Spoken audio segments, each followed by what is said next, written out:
Otherworldly Companions, Tensura XORV, by Livionne. Chapter 23. Cruel Savior. In a crowd of thugs, there stood two figures with black hair. One man and a woman. Are they siblings? No. Are they lovers? Maybe. No one would have figured it out if they hadn't read the novel. That is a word from the author. This is so much of a cliché. Han Suying stabbed an invading man, then took a few steps backward until she was back to back with the man known as Kim Dokya. Don't you like this sort of cliché? Kim Dokya talked back while eyeing the enemies that were currently surrounding them. He brought his sword forward in a cautionary stance, in case someone would go crazy and go forward and attack them. Too bad he wasn't allowed to kill. It's not like he doesn't want to, but he needs to stay pure for something. Han Suying sighed before answering. No matter how much I like clichés, this one is kind of overused, don't you think so? Kim Dokya only eyed her from his shoulder, then turned his gaze towards the enemies. Are you trying to be a hypocrite? Kim Dokya chuckled, but that just made Han Suying's eye twitch and grin. Whatever, just finish this story so we can move on to the other one. That declaration turned the coin farm into a bloodbath. Although Kim Dokya avoided killing, the woman didn't hold back and did the finishing blow for him. Kim Dokya was a little grateful that he didn't need to stain his hand, all thanks to Han Suying. The bloodbath turned into a movie marathon for some constellations, and one of those constellations smirked at the scene of red stains on the floor, blood shedding as people cried in agony. The constellation, who likes the color of blood, is smiling at the scene.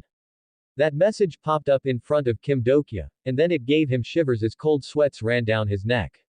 He was almost slashed off by a man, but Han Suying covered him on time.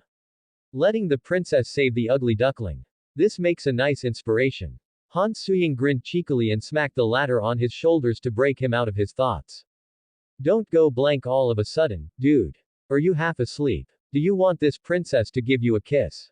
Han Suying showed a creepy smile on her face, and that automatically broke Kim Dokya from his thoughts.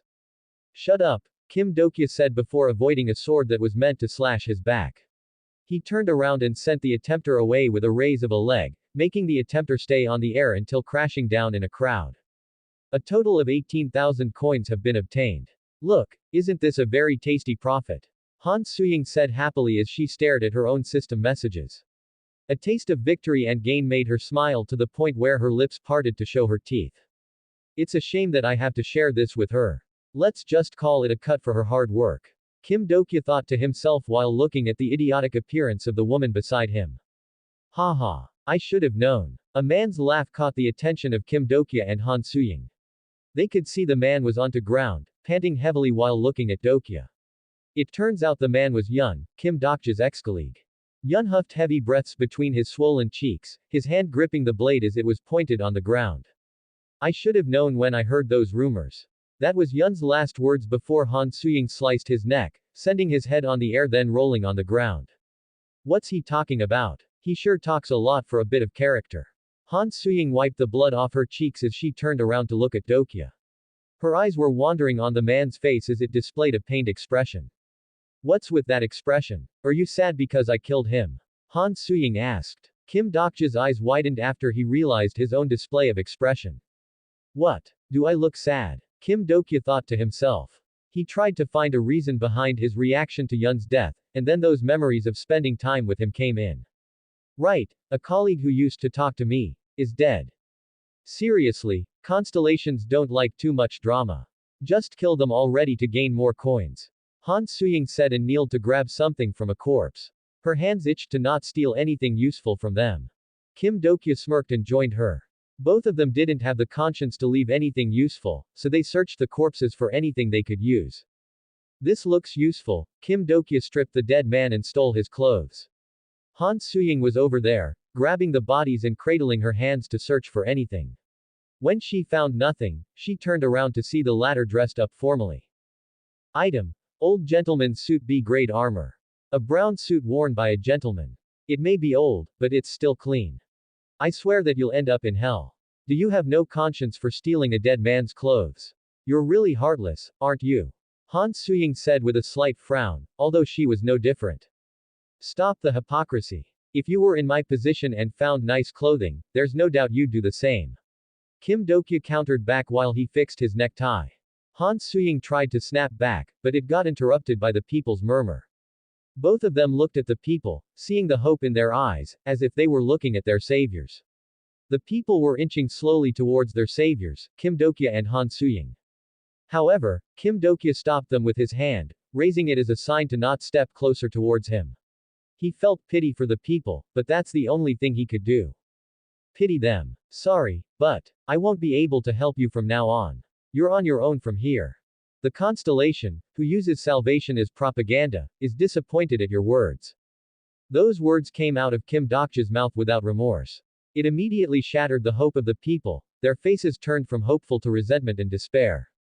Some people teared up in despair, others were filled with resentment, and others just didn't care about their lives anymore. In this world where survival for the fittest was applied, there were people who couldn't survive on their own. With the people's hope and desperation for survival, they know nothing about it at all. Their need for saving was too dependent, but if it's the only one for survival, then who could blame them? They were too pitiful. If only they had met the right person, they would have gained the salvation they needed the most. A salvation without cruelty, havoc, and mess. A salvation where compassion can be expressed. He's still cruel, like always. Does such salvation even exist? You were so cruel to the people. Han Suying muttered as she read the contents of their contract. Can't have the responsibility to save them. I'm not a hero or a protagonist. I'm a reader. Dokya replied back. You should have used your reader ASS to save a bunch of people with your knowledge. You could have used your plagiarist mass to save them too, so why didn't you do it? Kim Dokya's words glued Han Suying's mouth. Both of them didn't proceed to argue any further. Here, since it's a contract, I added one more condition. Han Suying handed the contract paper to Kim Dokya and he took it. His eyes were scanning every word of their contract, cautious that this woman might have changed some things he wouldn't notice. But there was no changes, except one that caught his attention. What's this? He read it carefully and narrowed his eyes for a double check. He felt dumbfounded, but he couldn't tell why. That's the most important thing I ask you as a condition. Han Suying looked at the skies and saw the stars above.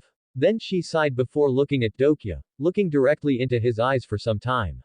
Then she finally spoke. Find my brother for me.